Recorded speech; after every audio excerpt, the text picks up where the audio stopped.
La batalla judicial que definirá una generación. En 4 meses, Guatemala renovará su Corte de Constitucionalidad. Este no es un trámite administrativo, es el momento en que se decidirá quién interpretará la Constitución durante la próxima década. Quien controle la CC controlará la definición de propiedad privada, la validez de las elecciones, los límites del poder ejecutivo y la libertad económica. En Roma, quien controlaba los tribunales controlaba la República. En Guatemala 2026, la ecuación no ha cambiado. La renovación de mayo de 2026 representa el punto de no retorno para el país. No es comparable en método al caso salvadoreño. Guatemala no tiene supermayoría legislativa que pueda destituir magistrados a voluntad, pero sí es comparable en consecuencias. La Corte de Constitucionalidad no solo resuelve disputas legales, define el marco constitucional dentro del cual operan todos los actores políticos y económicos. Una CC técnica comprometida con la libertad económica puede estabilizar las instituciones y atraer inversión mediante certeza jurídica. Una CC capturada por facciones ideológicas o criminales acelerará la fuga de capitales y la fragmentación institucional mediante interpretaciones constitucionales diseñadas para servir intereses particulares. Moisés Naim identifica un patrón en los autócratas modernos: no rompen la legalidad de forma burda como los golpes de Estado del siglo XX, utilizan maniobras normativas de apariencia legal. Parecen técnicas, se justifican en nombre de la eficiencia o la lucha contra la corrupción, pero su efecto estructural es reducir sistemáticamente los controles institucionales. El caso salvadoreño de 2021 ilustra cómo se puede vaciar la República sin clausurarla formalmente. La Asamblea controlada por Nuevas Ideas destituyó a la Sala de lo Constitucional completa en una sesión legislativa nocturna. Formalmente, todo siguió los procedimientos; materialmente, se eliminó el principal contrapeso al Poder Ejecutivo. La batalla por la CC guatemalteca no seguirá ese método porque las condiciones institucionales son diferentes. Guatemala no tiene una supermayoría legislativa afín al Ejecutivo que pueda modificar la composición judicial por voluntad política.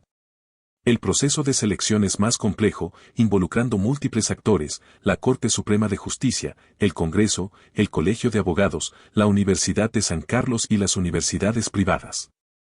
Esta complejidad debería ser una protección, pero en la práctica se convierte en una vulnerabilidad porque cada uno de estos actores puede ser capturado o presionado individualmente. La captura moderna de cortes no requiere mayorías legislativas abrumadoras.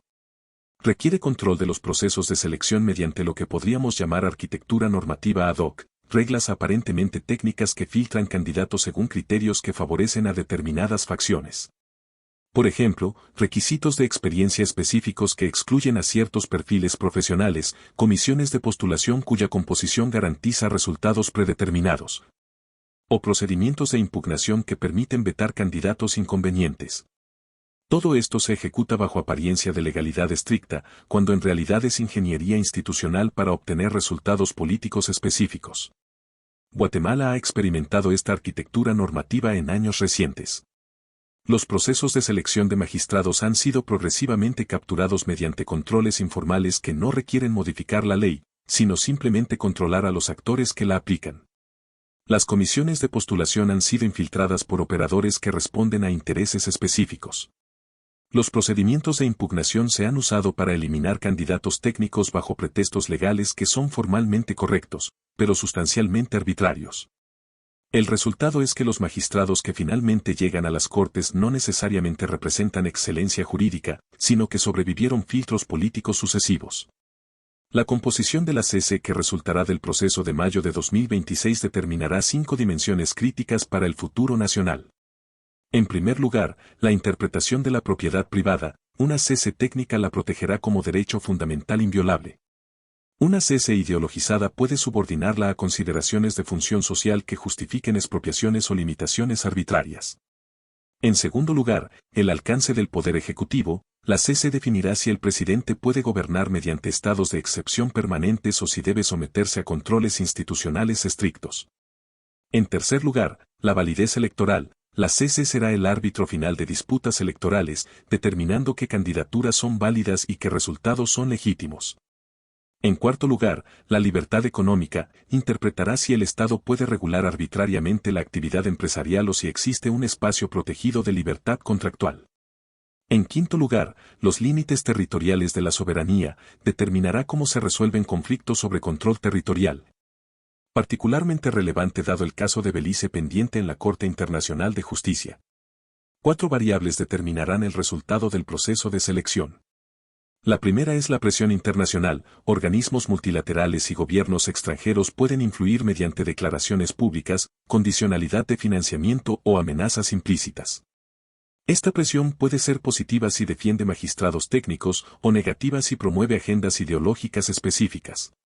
La segunda variable es la cohesión del sector privado organizado. Si las cámaras empresariales actúan coordinadamente, pueden ejercer presión efectiva para asegurar magistrados que garanticen certeza jurídica y libertad económica. Si están fragmentadas, su influencia será nula. La tercera variable es el control de las comisiones de postulación. Quien logre infiltrar o presionar a las comisiones que preseleccionan candidatos controlará efectivamente el resultado final.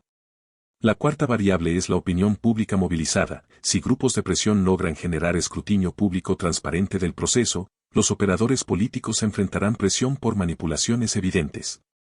Los escenarios post-Mayo son claros. Si la CC queda compuesta por magistrados técnicos comprometidos con la interpretación constitucional que protege libertades fundamentales, Guatemala tiene posibilidad de estabilizar sus instituciones y generar certeza jurídica que atraiga inversión. El escenario de contención pragmática se vuelve viable porque existirá un árbitro institucional confiable. Sin embargo, si la CC es capturada por facciones ideológicas o criminales mediante el proceso de selección, el país entrará en fase de fragmentación acelerada. La fuga de capitales se intensificará porque los inversionistas no confiarán en que sus derechos de propiedad sean respetados. Las disputas políticas se judicializarán aún más porque cada facción buscará usar la CC como arma contra sus adversarios. Y la legitimidad del Estado de Derecho colapsará porque la población percibirá que la justicia constitucional responde a intereses particulares en lugar de principios universales. El caso salvadoreño demuestra que las cortes capturadas pueden legitimar cualquier concentración de poder. La nueva Sala de lo Constitucional salvadoreña declaró constitucional la reelección presidencial que la Constitución prohibía explícitamente mediante cláusula pétrea. Declaró constitucional el régimen de excepción que lleva 3 años vigente cuando debía ser temporal. Declaró constitucional la detención sin debido proceso. Todo esto bajo apariencia de razonamiento jurídico sofisticado que en realidad es racionalización de decisiones políticas predeterminadas. Guatemala debe aprender de este ejemplo. Una vez que las cortes son capturadas, pueden legitimar cualquier erosión institucional bajo fachada de legalidad estricta. La experiencia hondureña muestra el costo de cortes débiles sin legitimidad. Los tribunales hondureños han sido sistemáticamente ignorados o capturados por el crimen organizado. Las sentencias judiciales no se cumplen porque no hay autoridad efectiva para hacerlas cumplir. Los magistrados son amenazados, sobornados o simplemente irrelevantes. El resultado es que el sistema de justicia no funciona como árbitro institucional sino como teatro legal donde se representa la comedia de la deliberación jurídica mientras el poder real opera completamente al margen de la ley. Guatemala se dirige hacia este escenario si permite que la CC de 2026 quede compuesta por magistrados sin autoridad moral, competencia técnica o independencia efectiva.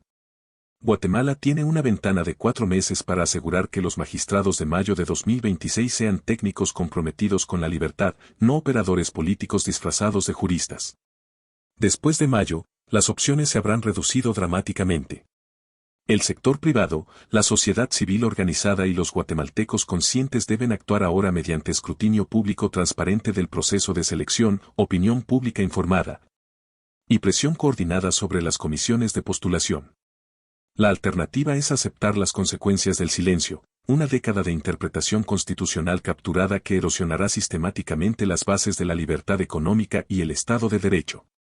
Roma nos enseñó que quien controla los tribunales controla la República. ¿Aprenderemos la lección o la redescubriremos por experiencia propia?